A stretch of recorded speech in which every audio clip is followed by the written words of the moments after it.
Well, welcome back to the channel, Old Cars New Van, and a bit of a bonus video for you following on from the last couple of weeks where we've shown you our visit to Renishaw Hall. It's worth noting that Renishaw Hall is quite a magnificent old building actually. It's sort of Georgian Gothic, and apparently it's built around an old 1625 Jacobean house. Anyway, back to the cars. As I mentioned in the videos, it was going to get quite busy, so some of these photographs didn't make the original video, so I thought I'd put a slideshow together for you just to mop up those that we missed. Starting with this incredible 1978 Toyota Hiace camper van. I tell you what, it was going to be a leisurely holiday, because with a 1.6 petrol lugging around that thing, it's not going to be quick, is it? But just incredible survivor, and absolutely great to see something like that actually surviving. No classic car show would ever be complete without a Morris Minor Traveller. This particular example dates from 1962. Beautiful condition, obviously running the standard 1098cc engine. Whether it would have had the slightly smaller one originally, being 62 possibly. But yeah, a lovely example. And next door to it, very interesting car these, the Rover 200 BRM, this particular example from 1999. Obviously quite sought after now with its sporty 1.8 engine. These things produced 145 brake horsepower, which made sort of about 7 seconds on the 0 to 60 sprint. So, you know, whereas it's not, you know, hyper hatch performance, it was certainly, you know, quick for 1999. And as I say, they got quite a cult following because of the sort of quite unique red quilted leather and the orange front grille, and of course the traditional Brooklands green paintwork. Yeah, not many made either.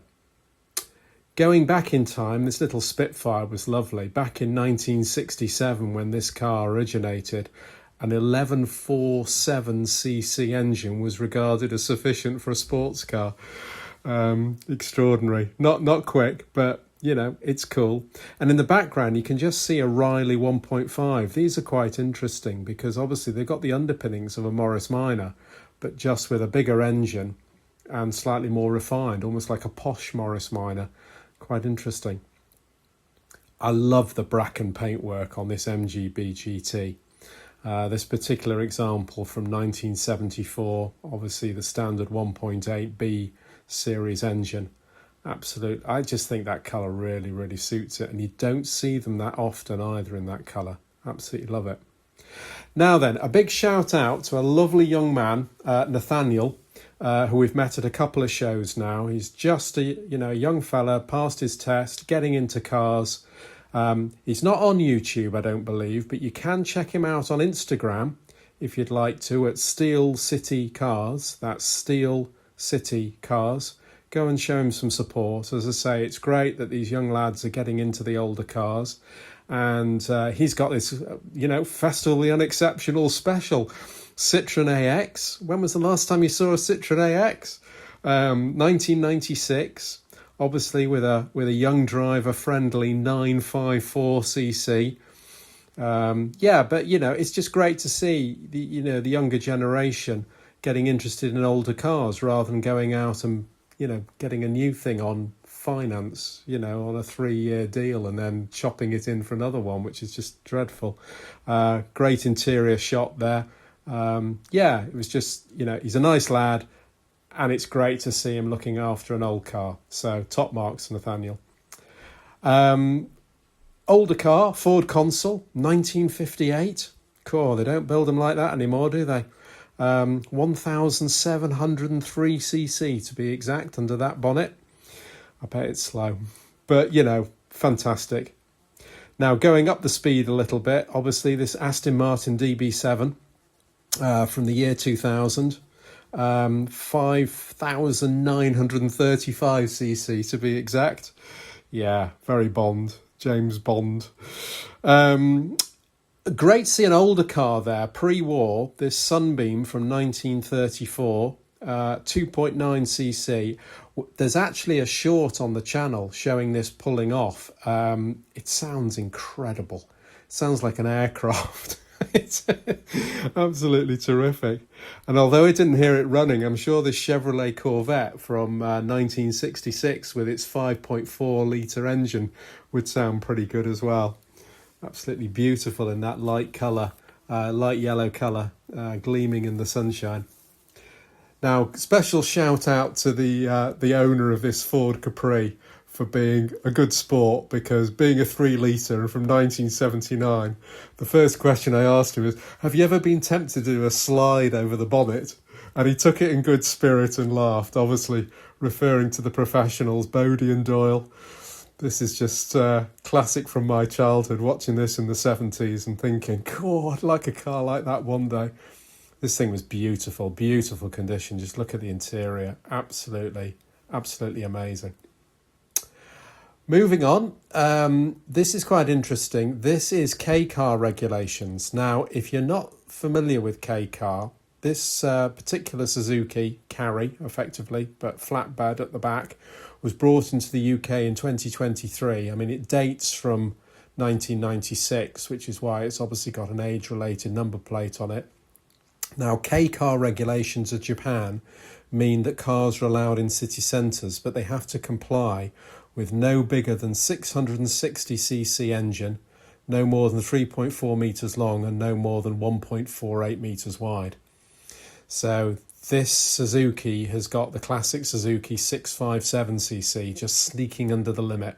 Really cool. Now this is a rare sight, the old Fiat Coupe. I remember these back in the day. They got neglected because really every sort of 36,000 miles you had to do a cam belt on them, and they are an interference engine, and to do the cam belt it's almost an engine out. I mean, I think you can undo the engine mounts and move the engine slightly, but a lot of people really had to, or said you really had to drop the engine totally. So of course they got neglected, they didn't get done, and that's why so few survive. So it's really cool to see one. Nice colour, nice interior. I think they're a good looking car, I must admit. Very fond of this generation of Ford Cortina because my dad had one. This one dates from 1965 with the trusty 1498cc engine, which I think is, again, the same one that my dad had. So very, very similar to a car that my dad owned. And there's a picture of me standing age about 1, standing on the front seat, holding the steering wheel. Love it.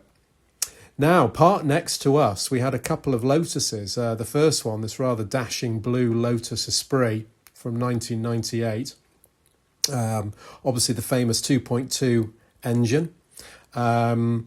Quick car, obviously, for back in the day. I mean, these were mid 5 seconds. And then next to it, the Lotus Excel SE, actually sporting the same engine. This one dates from 1986. Being the XL, possibly a little down-tuned though, about 6.8 seconds these, 0 to 60. But yeah, there's something rather special about Lotuses, aren't there? Fiesta XR2, I mean, the boy racer's dream back in the day, although it's extraordinary to think that these things only manage the 0 to 60 sprint in 9 seconds. I mean, it's hardly quick, is it really? But, everybody wanted them back in the day. Next to it, an E-Type. This is featured in the video, but I can't quite see the reg number, so I haven't got details on that, I'm afraid. So we move on quickly to the Ford Capri 2.8 injection. Again, really sporting aspirations, but it's easy to forget these are nearly 8 seconds, 0 to 60, Okay, in 1982, maybe, but it wasn't as hot as it looked, put it that way. Something a bit unusual. I actually drove one of these once, albeit very briefly, a BMW 8 Series Coupe. This one's dates from 1998. Obviously a Grand Tourer, really. Very. It is sporty with its 4.4 litre engine, but they were all automatic back in the day when autos were sort of relaxed and Grand Tourer cars rather than sporty cars. But yeah, rare sight these days. Really cool. Porsche 911, cool, fantastic. Childhood, pin up on the bedroom wall, wasn't it? This one from 1988, the standard 3.2 air-cooled flat six mounted to the G50 5-speed gearbox, absolutely bulletproof. Only producing about 231 horsepower. I mean, 5.5 seconds, 0 to 60, back in the day was supercar performance and is now slower than my GR Yaris. Extraordinary, really, isn't it? But yeah, an absolute poster car for me, the 911, particularly from the 80s. Just so cool. Shout out to the owner of this MGC. Obviously 3-litre, 6-cylinder. This is a 1968 car, and I was chatting to him, and he's owned it since 1972. He bought it when he was 4 years old, and he's still got it. Absolute creds. Absolute creds. Nearing the end now, just a quick mention. The Saab 900 Turbo did feature in the video, but this is a photograph with the very practical hatchback open. Just shows how enormous that hatchback is. But let's finish with this Porsche Speedster. I don't know whether this is original, and to be honest, I don't care. I just thought it looked amazing in that sort of silvery colour, and it really caught my eye. So let's round off with that one. Thanks ever so much for watching. You'll probably be seeing this video on the day of Festival of the Unexceptional. So that's where we are, with a video to come very, very soon, obviously, of our adventures there. So please keep tuned, keep watching. Thanks again. Like and subscribe, and we'll see you again very, very soon. Cheers now.